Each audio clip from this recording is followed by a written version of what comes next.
quando si usa l'indicativo e quando il congiuntivo dopo la parola perché. A volte troviamo l'indicativo, altre volte il congiuntivo, e a volte sia l'indicativo che il congiuntivo nella stessa frase. Benvenuti o bentornati, sono Raf. Per chi è qui per la prima volta, insegno italiano all'università in Gran Bretagna e con questi video cerco di aiutare un po' chi sta imparando l'italiano. Quando pensiamo alla parola perché, in genere pensiamo subito alle domande. Perché ha invitato anche lui? Perché non ci sono autobus? Ma qui non parlo delle domande, quindi non parlo di questo uso di perché. Parlo invece di altri due usi.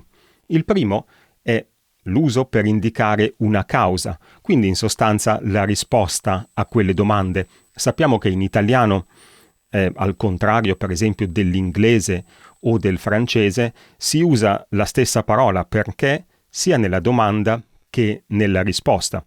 Quindi perché si può usare per esempio nelle risposte a quelle due domande. Perché ha invitato anche lui? Perché mi è simpatico. Perché non ci sono autobus? Perché c'è sciopero. Quindi questo è il primo uso di perché di cui parliamo qui. Perché per indicare appunto la causa di un'azione. Il secondo uso invece è quello di indicare lo scopo, il fine di un'azione. Se la causa viene prima dell'azione, lo scopo viene dopo, in un certo senso. Cominciamo proprio da questo secondo significato, quindi perché per indicare lo scopo o il fine di un'azione. Quando usiamo perché per indicare lo scopo di un'azione, il verbo che segue è al congiuntivo. La frase che segue si chiama proposizione finale. Aggiungiamo qualche sedia perché tutti si possano sedere. In questa frase potremmo sostituire perché con affinché o in modo che. Aggiungiamo qualche sedia affinché tutti si possano sedere o in modo che tutti si possano sedere. In queste frasi quindi usiamo il congiuntivo. Il tempo del congiuntivo naturalmente dipende da quello che vogliamo dire. In questo esempio ho usato il congiuntivo presente, perché tutti si possano sedere. Se spostassi tutta la frase al passato, potrei usare un congiuntivo imperfetto.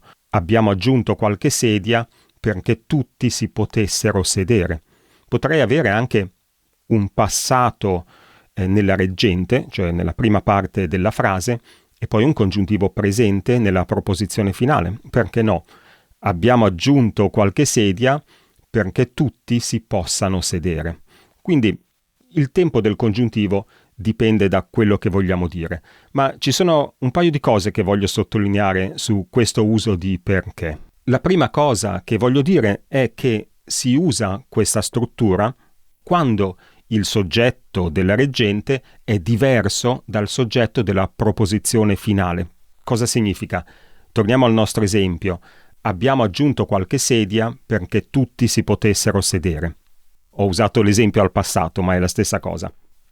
In questo caso il soggetto della reggente è noi. Noi abbiamo aggiunto qualche sedia, mentre il soggetto della proposizione finale è tutti, perché tutti si potessero sedere. Quindi abbiamo due soggetti diversi e per questo usiamo questa costruzione, che si chiama esplicita. Quando il soggetto è lo stesso, non si usa questa costruzione, ma si usa la costruzione implicita. Studio per diventare avvocato e non studio perché io diventi avvocato. La seconda cosa invece che voglio dire è che queste proposizioni finali esplicite, sia che siano introdotte da perché o da affinché, non importa, queste proposizioni finali esplicite si usano in genere in un contesto abbastanza formale. Insomma, non le usiamo tutti i giorni nelle conversazioni con gli amici. Si può fare, non è vietato, ma in genere appartengono a un contesto più formale. Nel linguaggio di tutti i giorni, nel linguaggio parlato di tutti i giorni con i nostri amici, magari preferiamo costruzioni un po' più semplici. Per esempio, sempre tornando al nostro esempio, possiamo dire aggiungiamo qualche sedia così si possano sedere tutti, con l'indicativo. Passiamo alle proposizioni causali. Quando perché introduce una proposizione causale, il verbo che segue, cioè il verbo della proposizione causale, è all'indicativo e la proposizione causale indica appunto la causa di quello che è espresso nella reggente. Si capisce meglio dall'esempio, che poi è semplicissimo. Non sono uscito perché pioveva. Non sono uscito è la proposizione reggente, perché pioveva è la nostra causale con il verbo all'indicativo. Questo è sicuramente il caso più comune. Lavoro tanto perché devo pagare il mutuo. Sono tornato tardi perché ho perso l'autobus. A volte però, anche nelle proposizioni causali, con perché, possiamo trovare il congiuntivo. Leggiamo quello che dice il sito della Treccani. Il congiuntivo è usato di norma per esprimere cause presentate non come fattuali, ma come possibili, se non addirittura improbabili o platealmente irreali. È giustissimo, però io ho trovato, quando spiego questo argomento ai miei studenti, che non è sempre facile stabilire se una causa è possibile, impossibile, probabile, poco probabile, non reale. Diventa difficile e le frasi possono anche risultare un po' innaturali. Allora, io con i miei studenti all'università preferisco semplificare un po' l'argomento e dire che in genere si usa l'indicativo nelle proposizioni causali, come quelle che abbiamo visto prima, ma usiamo il congiuntivo quando ci troviamo di fronte a frasi con questa struttura. Non sono uscito non perché fossi stanco, ma perché pioveva. C'è sempre questa idea di una causa che non è realmente una causa, cioè è una causa fittizia, ma in questa struttura la causa fittizia si riconosce facilmente e secondo me è sufficiente, almeno quando si impara l'italiano, limitare l'uso del congiuntivo a questo tipo di causa fittizia, cioè appunto alla causa fittizia che viene espressa con la struttura non perché più causa fittizia al congiuntivo, ma perché più causa reale all'indicativo. E qui ho messo alcuni esempi che lascio leggere a voi in cui si vede appunto l'uso di questa struttura.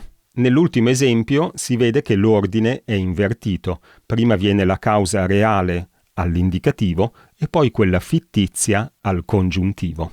Un'ultima cosa da tenere presente è che in realtà è comune anche l'uso dell'indicativo per esprimere la causa fittizia, sempre con questa struttura, non perché, ma perché. Si trova spesso indicativo, indicativo, soprattutto nei contesti meno formali, come si vede da questi esempi che ho trovato leggendo un po' in giro su internet. Grazie per avermi seguito fin qui. Se ti è piaciuto il video, lasciami un bel pollicione e ci vediamo nel prossimo video. Ciao!